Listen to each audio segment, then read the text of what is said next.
When I look back on that night, it still feels like a blur, like a dream I wasn't meant to wake up from. My name is Emily Carter, and I live in a quiet suburban neighborhood in North Carolina with my husband Mark and our teenage son Jacob. Mark travels a lot for work, so it's not unusual for me to handle the house on my own while he's gone. But this particular weekend was different, not because of what happened to me, but because of what my son did when I least expected it. It was a Friday evening, and the air was thick with summer heat, the kind of heat that makes the walls of the house hum with stillness. Mark had left that morning for a business trip to Chicago, and as always, he promised he would call once he checked into his hotel. Jacob was in the living room, sprawled across the couch, scrolling on his phone with that distracted look only teenagers have. I had made dinner, grilled chicken, mashed potatoes, and green beans, but he barely touched his plate. "Not hungry?" I asked, carrying my plate into the kitchen. Jacob shook his head, without looking up. "I'll eat later." I sighed but let it go. He was 17, after all, balancing the edge of boyhood and manhood, with moods that came and went like storms. I left him there, and went upstairs to finish some laundry. The evening dragged on quietly, the sound of the dryer thumping in the background, and I remember thinking how much I hated the quiet when Mark wasn't home. Around 9 p.m., the power flickered. At first, it was just a small dimming of the lights, but then suddenly everything went black. I froze, laundry basket in hand, as the hum of the dryer stopped and the house fell silent. I could hear Jacob downstairs call out, "Mom? I'm here." I shouted back, fumbling for my phone flashlight. The storm outside must have knocked the power lines. The sky had been threatening all day with gray clouds and distant thunder. I made my way carefully downstairs, the beam from my phone lighting the steps. Jacob was standing in the middle of the living room, his phone in hand, the glow casting eerie shadows across his face. "This is so creepy," he muttered. "What do we even do?" "We wait," I said, trying to sound calm. "The power company will fix it." But deep down, I felt uneasy. The house seemed too quiet, too dark, and the storm outside was only getting louder. Rain battered the windows, and every few minutes, lightning flashed across the yard, illuminating the street like a camera flash. Jacob must have noticed my nerves because he said, "We should light some candles."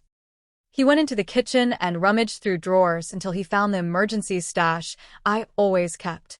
Soon, the living room glowed with soft, flickering light. We sat together on the couch, listening to the storm. At first, we didn't talk, both of us lost in our thoughts. But then Jacob said, "Mom, do you think Dad gets lonely on these trips?" I looked at him, surprised. "What do you mean?" "Well, he's always gone. Don't you think it gets to him, being away from us?" I thought about that. I'd asked myself the same thing many times, but hearing Jacob bring it up made it feel heavier. "I think he misses us," I said. "But he does it for us.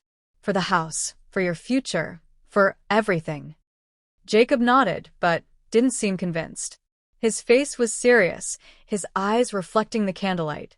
"Sometimes I feel like we don't even need him," he said suddenly. The words stung. "Jacob, don't say that. Of course, we need him. He's your father. He's my husband. We're a family." "I know," he muttered. I feel like you handle everything anyway." The conversation drifted into silence, but those words sat between us like a weight. The storm grew louder, thunder rattling the walls, and I couldn't help but feel like something bigger was happening than just a power outage. Around 10 p.m., I decided to make hot chocolate for both of us. The gas stove still worked, so I heated milk and stirred cocoa, the rich smell filling the kitchen. Jacob followed me in, carrying a flashlight. "You're not scared, are you?" he asked with a teasing grin. I gave him a look.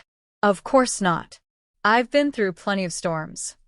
But the truth was, I was scared of the darkness, of the storm, of being alone without Mark. When we sat back down with our mugs, Jacob did something I didn't expect. He reached over and placed a blanket around my shoulders. "You're shivering," he said simply. It was such a small thing, but it melted me. He wasn't the little boy I used to tuck into bed anymore. He was taller than me now, his voice deeper, his face sharper. But in that moment, he was still my son, taking care of me in his own way. We talked more as the night went on. About his school, his dreams of going to college out west, his fears about leaving home. He confessed things I didn't know, that he sometimes felt invisible when his dad was gone, that he worried about me being lonely, that he wished we spent more nights like this just talking. Hours passed, and eventually the storm eased. Around midnight, the power finally flickered back on, and the house came alive with hums and lights. I expected Jacob to rush back to his phone or video games, but instead he said, "Let's keep the candles. It feels nicer this way." So we left them burning, the warm glow filling the room as we stayed up a little longer. We laughed about old memories, like the time Mark accidentally set the grill on fire during a 4th of July cookout, and the time Jacob tried to build a treehouse that collapsed before he even got the floor done. For the first time in a long time, it felt like we were connected in a way we hadn't been in years. Eventually, Jacob grew tired and headed upstairs, but before he went, he turned back and hugged me. Not a quick, distracted hug like teenagers usually give, but a long, tight embrace. "Good night, Mom," he said softly. That night, as I lay in bed listening to the rain ease outside, I thought about how much Jacob had grown, not just in height, but in heart. I realized that even though Mark wasn't there, I wasn't alone. My son had shown me that family isn't just about who's home, but about who steps up when it matters. When Mark called the next morning to check in, I told him about the storm, about the outage, and about how Jacob and I had stayed up together. He laughed and said, "See? You two are tougher than you think." But I didn't tell him everything. I didn't tell him how Jacob had looked at me, how he had quietly stepped into the role of protector, how he made me feel safe when I thought I had to be the strong one. That part was just between Jacob and me, a reminder that even in the darkest nights, there's light when you least expect it. And maybe, just maybe, that was the real gift of that storm. Not the inconvenience of the blackout, but the chance for me to see my son not just as my child, but as someone growing into a man I could rely on.